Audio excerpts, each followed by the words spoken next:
frontière avec l'Allemagne.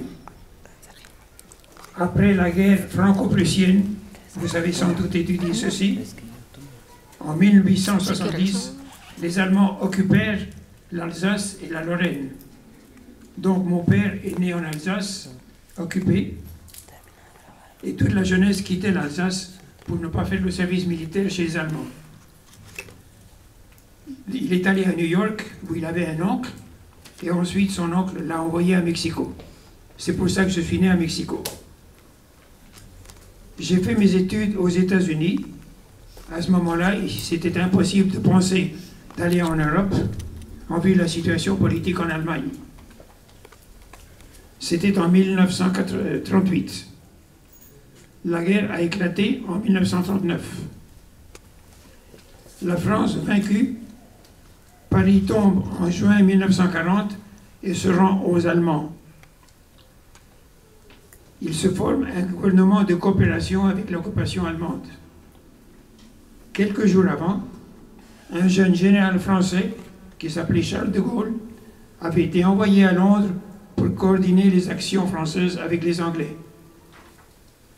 De Gaulle a décidé de ne pas accepter la rendition de la France et à travers de la BBC, qui est la radio anglaise, a fait un fameux appel à tous les Français du monde. La France a perdu une bataille, mais la France n'a pas perdu la guerre. Et avec quelques officiers qui l'avaient accompagné, il a formé les forces françaises libres. Churchill, Premier ministre anglais, le reconnaît immédiatement et lui donne tout son appui.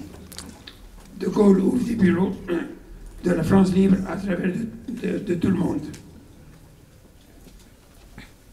C'est très intéressant de savoir que De Gaulle, en 1934, avait écrit un livre qui s'appelle « L'armée de profession », dans lequel il décrivait un nouveau concept de manœuvre militaire de guerre, avec le concept de formation d'unités entières de chars d'assaut, qui seraient utilisés pour rompre les lignes ennemies. Ceci fut présenté à l'état-major français, qui ne montra aucun intérêt.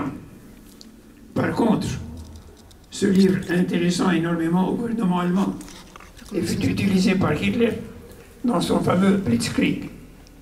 C'est-à-dire que le fameux Blitzkrieg allemand avait été conçu par Charles de Gaulle 10 ans avant.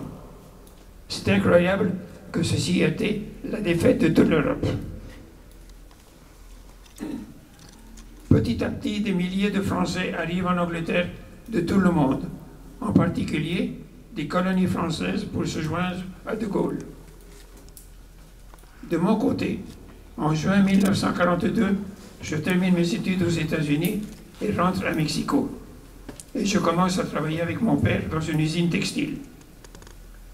À Mexico, le bureau de la France libre était très actif. Et une grande partie de la communauté française, qui est importante à Mexico, se joint au principe de la France libre. Donc, contraire au concept du gouvernement français de coopération avec l'occupation des Allemands. Donc, du nazisme d'Adolf Hitler. À ce moment-là, je décide que mon devoir est de faire ma part pour sauver la France. D'abord comme Français et ensuite comme Juif, car un certain nombre de ma famille en France avait été envoyés dans les camps d'extermination des nazis, qui avaient décidé d'éliminer tous les Juifs d'Europe.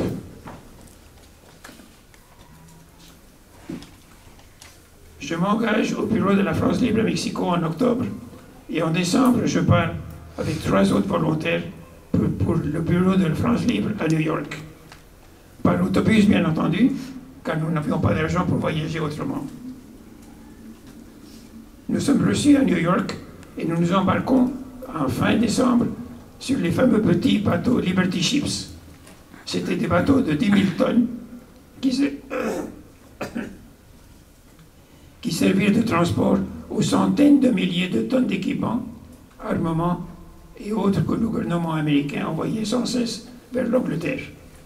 Il faut admettre que c'est grâce aux États-Unis que la guerre a été gagnée en Europe.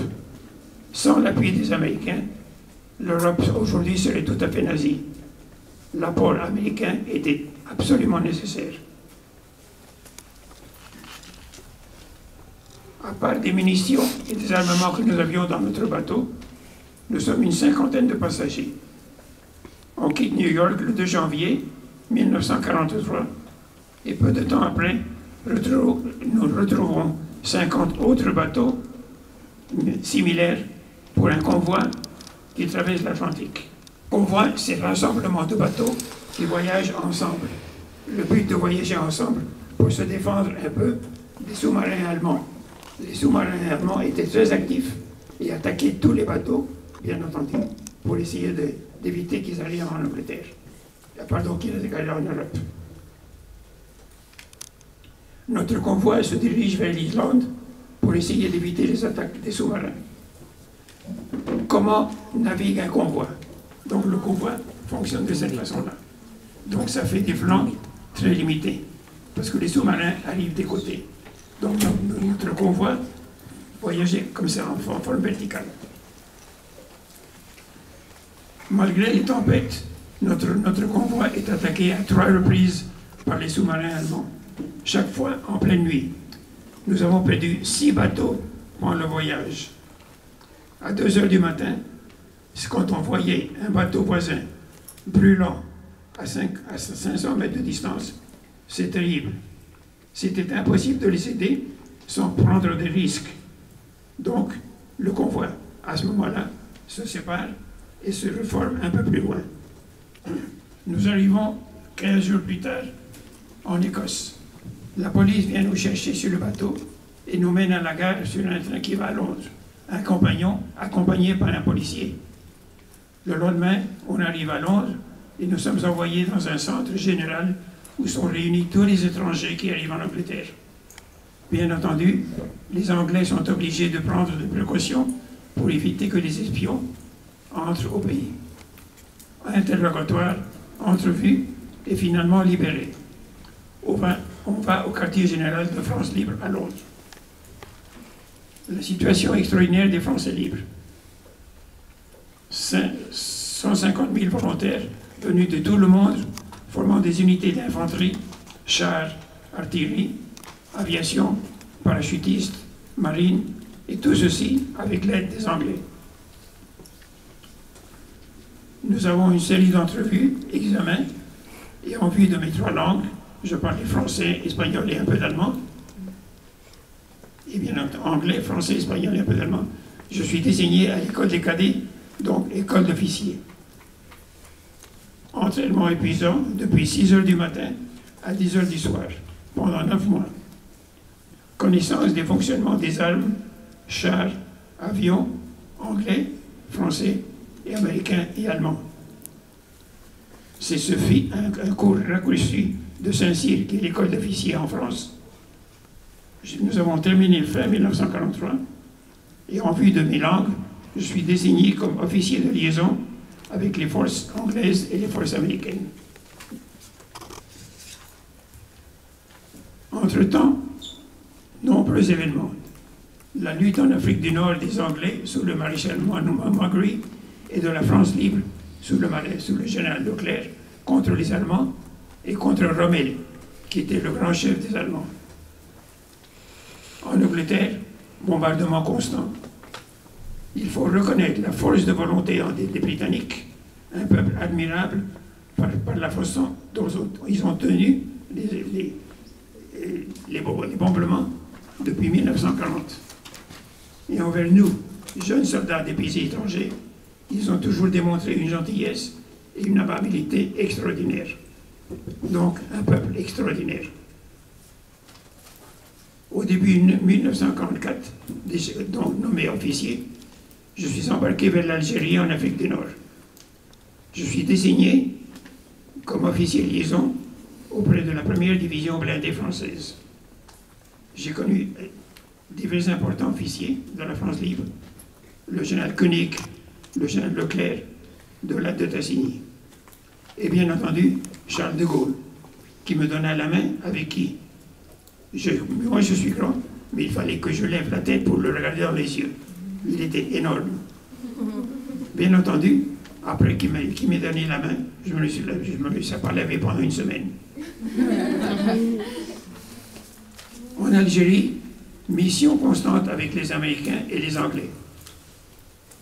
Chose intéressante, j'ai eu l'occasion de visiter une ville qui s'appelle Sidi Bel Abbès.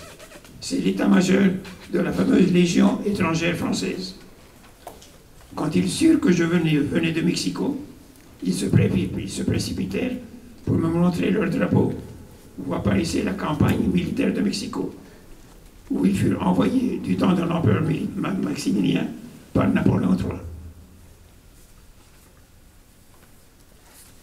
En 1944, De Gaulle en Algérie arrive à former un gouvernement français provisoire et prend le commandement de toutes les forces militaires françaises, y compris celles des colonies.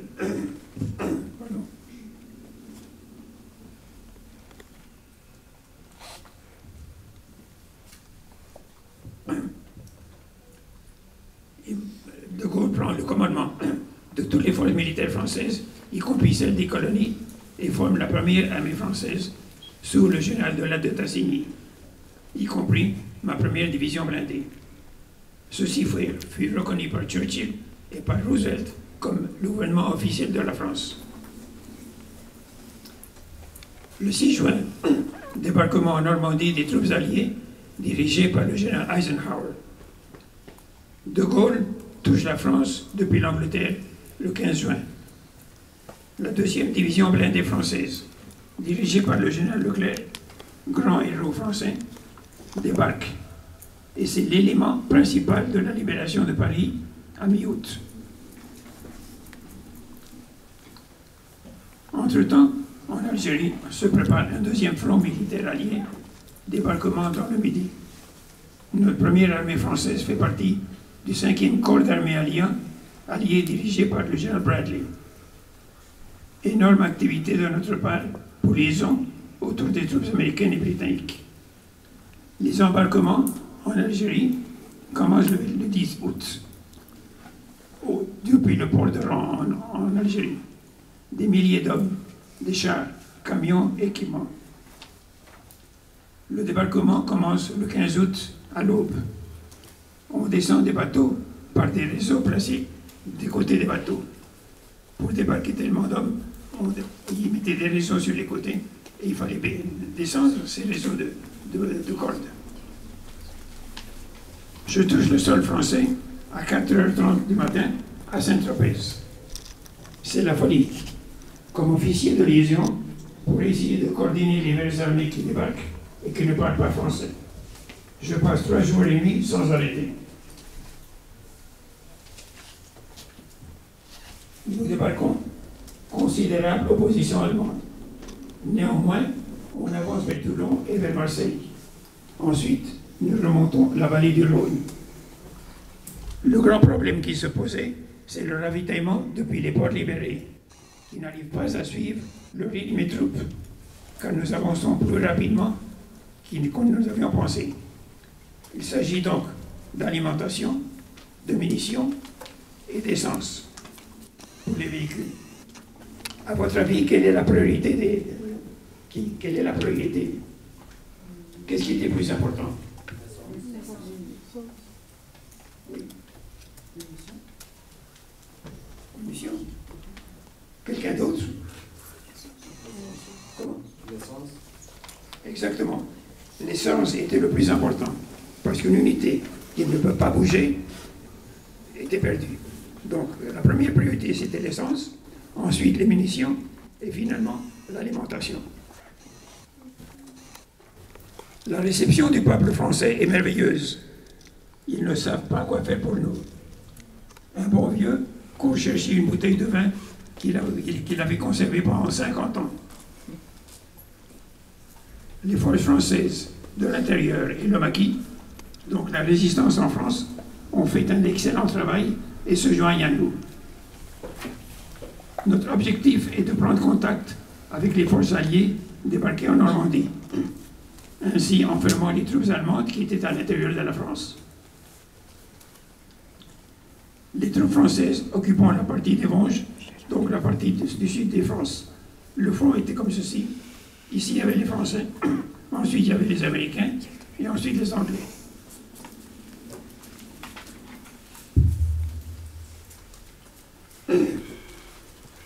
de liaison avec les Américains. Je suis blessé par du shrapnel. Shrapnel, ce sont des petits morceaux de bombes qui éclatent. Je suis ramassé par les Américains, mené dans un hôpital de campagne, opéré, soigné et mis à la porte de l'hôpital au bout de 48 heures. Ils avaient besoin de la place, ils avaient besoin des lits, ils nous mettaient à la porte le plus vite possible. Donc je rejoins mon unité. Les troupes alliées poursuivent l'offensive dans le nord de la France. Les Allemands reculent. Le général Eisenhower, qui est le commandant en chef, décide de contourner Paris, poursuivre l'ennemi et ne pas freiner l'offensive. Néanmoins, Charles de Gaulle, qui depuis 1940 avait été en contact constant avec la résistance en France, avec des messages constants à travers de la BBC de Londres, savait que la résistance était prête pour entrer à Paris, et parmi elle, il y avait une très forte influence communiste. Il voulait éviter à tout prix son infiltration à Paris.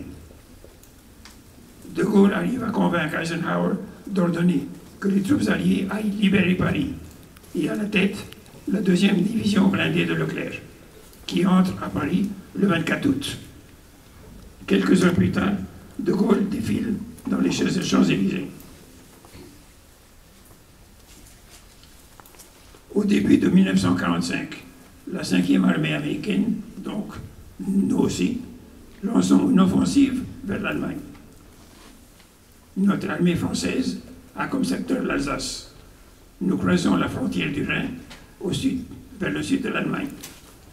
À ce moment-là, je suis transféré de la 1e division blindée à l'état-major de la 1e armée française, en occupation en Allemagne du Sud. Installé dans un petit village, Lindau, au bord d'un lac splendide, avec la Suisse en face et l'Autriche de l'autre côté. Je continue avec mes liaisons avec les Américains et les Anglais. Constamment, des troupes et des policiers allemands viennent se rendre à nous. C'est intéressant. Il semble qu'en Allemagne, il n'y avait jamais eu des nazis.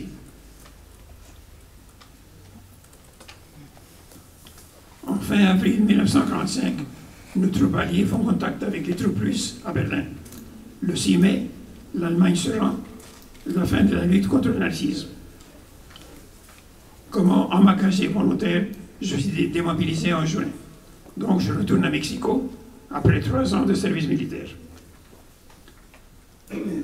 En résumé, ce fut une satisfaction personnelle d'avoir accompli ce que je considérais mon devoir en tant que Français et en tant que Juif.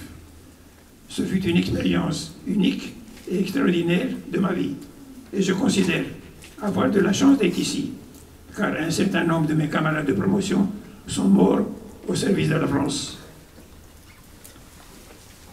Le général de Gaulle, en recueillant le drapeau tricolore français, tombé avec la défaite de la France en juin 1940, a sauvé de son honneur et l'a maintenu parmi les grandes nations et face aux dirigeants principaux, Churchill, Roosevelt et Staline. Finalement, je désire rappeler au monde la barbarie du nazisme.